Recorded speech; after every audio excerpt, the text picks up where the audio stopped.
ये कहानी अब तक की सभी कहानियों से भिन्न एवं ज्ञानवर्धक है। ये कहानी है चारों युगों की, जब चारों युगों में अपनी श्रेष्ठता को लेकर बहस छिड़ गया। आखिर में कौन सा युग श्रेष्ठ सिद्ध हुआ, जानने के लिए वीडियो को अंत तक देखें। आप देख रहे हैं स्पिरिचुअल हिंदू। अगर अभी तक आपने इस चैनल को सब्सक्राइब नहीं किया है तो जरूर कर दे, इससे आपका कुछ नुकसान नहीं है, किंतु हमें ऐसे ही वीडियो बनाने के लिए मोटिवेशन मिलता है। तो आइए कहानी शुरू करते हैं। एक समय की बात है जब चारों भाई सतयुग, त्रेता युग, द्वापर युग और कल युग साथ बैठे हुए थे। तभी चारों में अपनी श्रेष्ठता को लेकर वाद विवाद होने लगता है। सबसे पहले सतयुग बोला कि अरे मूर्खो, तुम सब में मैं श्रेष्ठ हूँ क्योंकि मैं तुम सब में बड़ा हूँ। तुम सब मेरी बराबरी कैसे करने लगे। सतयुग की इस बात पर बाकी तीनों युगों ने असहमति व्यक्त की और अपने आप को ही बड़ा बताया तथा कहा कि सिर्फ बड़ा होने से भला कोई श्रेष्ठ कैसे हो सकता है। बात विवाद ज्यादा बढ़ने पर चारों युगों ने फैसला किया कि हम ये फैसला आपस में नहीं कर सकते। इसका फैसला सिर्फ स्वयंभू भगवान शंकर ही कर सकते हैं। इसके पश्चात चारों युगों ने भगवान शिव के पास जाने का फैसला किया, किंतु कैलाश पहुंचते ही द्वार पर ही भगवान नंदी ने उन्हें रोक दिया और अंदर आने से मना कर दिया तथा उनसे उनका परिचय पूछा। फिर उन्होंने अपना परिचय दिया कि हम चारों भाई हैं जो कि चारों युग हैं और हम भगवान शिव से मिलना चाहते हैं। आप उन्हें हमारे आने की सूचना दें। इसके पश्चात भगवान शिव की आज्ञा के पश्चात नंदीश्वर महाराज चारों युगों को भगवान शिव के समक्ष लेकर पहुँचते हैं। भगवान शिव ने उनके आने का कारण पूछा। इसके पश्चात चारों युगों ने बताया कि भगवान, हम चारों में यह विवाद उत्पन्न हो गया है कि हम में से श्रेष्ठ कौन है। अब आप ही इसका निर्णय करें कि हम में से सर्वश्रेष्ठ कौन है। यह सब सुनने के पास भगवान शिव मुस्कुराए और बोले कि आप बारी बारी से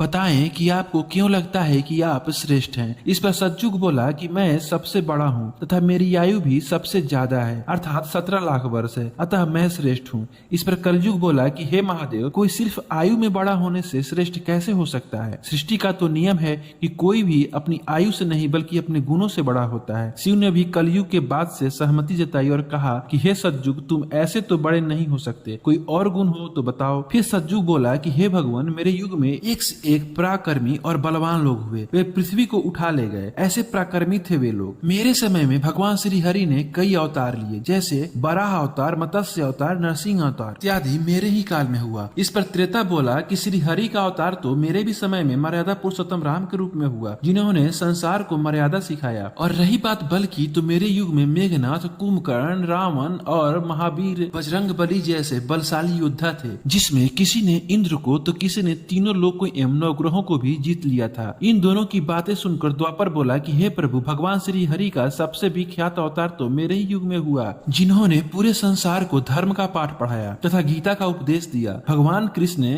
सभी कलाओं में माहिर थे तथा उनके जैसा संपूर्ण व्यक्ति तो इस धरती पर आज तक कहीं पैदा ही नहीं हुआ। उन्होंने अपना ऐसा विराट रूप दिखाया जो साक्षात भगवान विष्णु भी नहीं दिखा सकते। और रही बात बल की, तो पवन पुत्र भीम, अर्जुन, कर्ण, भीष्म, कंस, जरासंध, बलराम, द्रोण जैसे बलशाली एवं पराक्रमी योद्धा मेरे भी काल में हुए थे। फिर ये दोनों मुझसे ज्यादा श्रेष्ठ कैसे हुए। इतने पर कलयुग बोला कि हे प्रभु, माना कि इनके समय में बलवान से बलवान लोग पैदा हुए, किंतु बुद्धि बिना बल का क्या तात्पर्य है। केवल कुछ अवतारों को छोड़कर इन युगों में मनुष्य में बुद्धि का अभाव था। मेरे युग में मनुष्य बुद्धिमान है तथा वह अपने सुख सुविधा का हर वस्तु बना सकता है, अतः सबसे श्रेष्ठ मैं हूँ। इन सभी की बातें सुनकर भगवान शिव भी असमंजस में पड़ गए तथा किसी निष्कर्ष पर नहीं पहुँचे। कुछ समय पश्चात भगवान शिव ने कहा कि मैं चारों को एक एक कार्य दूंगा और उसमें जो सफल सिद्ध होगा वही श्रेष्ठ होगा। भगवान शिव की बात पर सभी सहमत हो गए। तत्पश्चात भगवान शिव एक कुछ हजार टन का पतीला उत्पन्न किया तथा कुछ टन चावल जो कि पर्वत की तलहटी में था। फिर भगवान शिव ने कहा कि जो भी इससे चावल बनाने के पश्चात ऊपर लेकर आएगा और मेरे गणों को भोजन कराएगा वही श्रेष्ठ सिद्ध होगा। इसके पश्चात सतयुग ने एक बहुत ही बलशाली मनुष्य को उत्पन्न किया तथा उसे यह कार्य सौंपा। वह मनुष्य तलहटी में जाकर एक चूल्हा बनाया तथा उस पर भारी भरकम कड़ा को उठाकर ले जाकर रखा तथा चावल को भी उसमें डाल दिया। चूंकि वह काफी बलवान था अतः उसे इस भारी कड़ा एवं चावल को उठाने में ज्यादा परेशानी का सामना नहीं करना पड़ा। खाना बनाने के पश्चात उसे ऊपर लाया और सभी गणों को भोजन करवाया। इसके पश्चात सतयुग काफी प्रसन्न हुआ हुआ। अब बारी त्रेता युग की थी।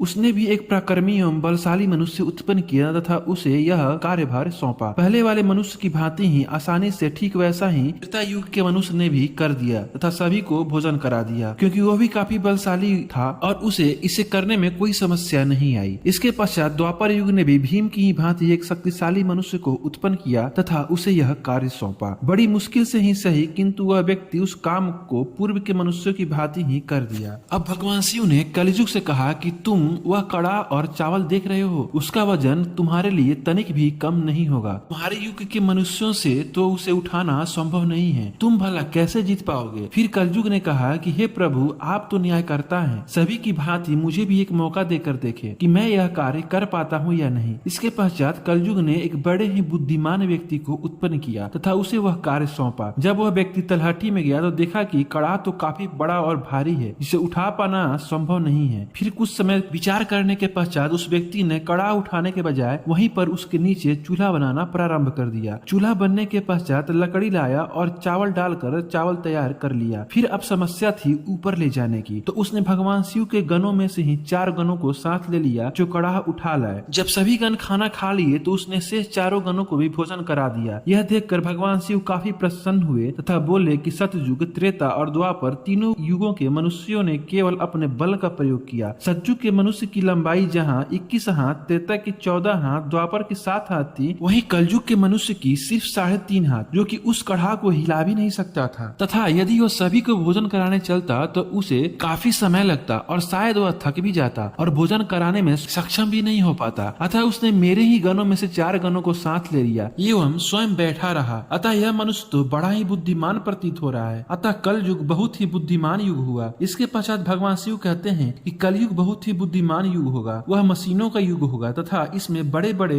दिमागधारी होंगे। फिर भगवान शिव ने कहा कि तुम तीनों युगों के मनुष्यों में सत्य, धर्म, बल तो है पर बुद्धि का अभाव है। इसलिए कुंभकर्ण, हिरण्यकश्यपु, रावण, जरासंध जैसे इतने महान बलशाली योद्धा तो थे जिन्हें मारने के लिए स्वयं भगवान हरि को अवतार लेना पड़ा, परंतु ये इतने मूर्ख थे कि उन्होंने भगवान को ही नहीं पहचाना और उनके हाथों मारे गए। अतः बुद्धि युक्त मनुष्य ही श्रेष्ठ है। भगवान शिव की बात सुनकर सभी युग वापस लौटे। दोस्तों, अगर ये कहानी आपको अच्छी लगी हो तो वीडियो को लाइक करें तथा आप भी अगर भगवान शिव के सच्चे भक्त हैं तो चैनल को सब्सक्राइब अवश्य करें तथा कमेंट कर हमें बताएं कि चारों युगों में श्रेष्ठ युग कौन सा है।